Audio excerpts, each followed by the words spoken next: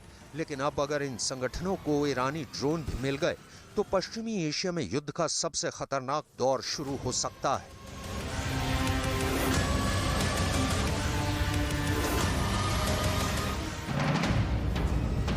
जिसका ट्रेलर बीते हफ्ते उस वक्त दिखा जब सीरिया से इजराइल की तरफ ड्रोन लॉन्च किया गया था। इससे पहले मई 2021 में भी ईरान ने इराक से इजराइल की तरफ अपने ड्रोन को लॉन्च किया था।